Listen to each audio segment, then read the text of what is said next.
ওই যে সামনে দুটো লাল রঙের পিলার দেখা যাচ্ছে, এটা রাজবাড়ির পিলার,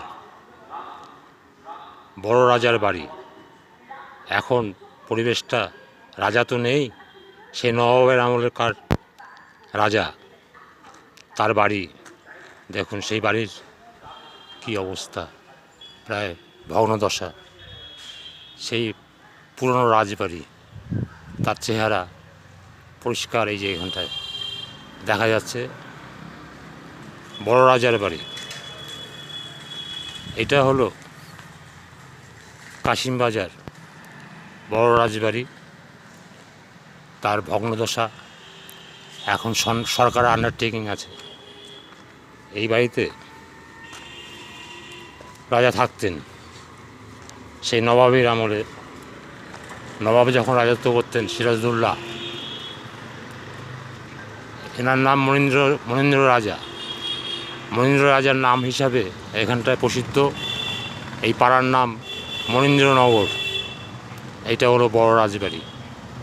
এগুলো এন্টারটেনমেন্টের জন্য। আপনি যখন চাকরি করেন, ব্যবসা করেন, একঘেয়েমি আসে, তখন আমরা প্রকৃতির টানে প্রকৃতিতে ঘুরে বেরিয়ে পড়ি এবং প্রকৃতি নিয়ে মাতামাতি করি।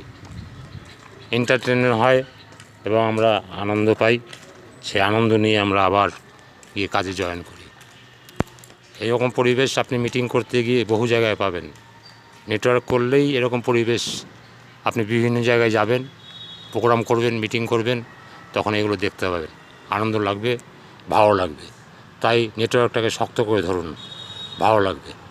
এবং আপনি দাঁড়িয়ে যাবেন, এই নেটওয়ার্ক করতে করতে আপনি কত জায়গায় ঘুরতে পারবেন, দেশ বিদেশ কত স্থান আপনি ঘুরতে পারবেন এই নেটওয়ার্ক করে করে। এটা হলো বড় রাজবাড়ি, কাশিমবাজার, মনীন্দ্রনগর।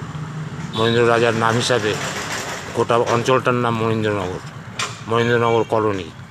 তাই আপনাদের ভালো লাগবে।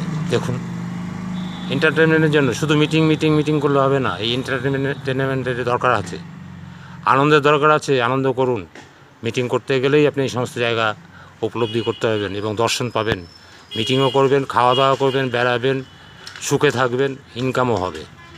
তাই বলছি, নেটওয়ার্কটাকে শক্ত করে ধরুন, তাহলে দেখবেন কত আনন্দ এর মধ্যে, কত ভালো লাগবে আপনার।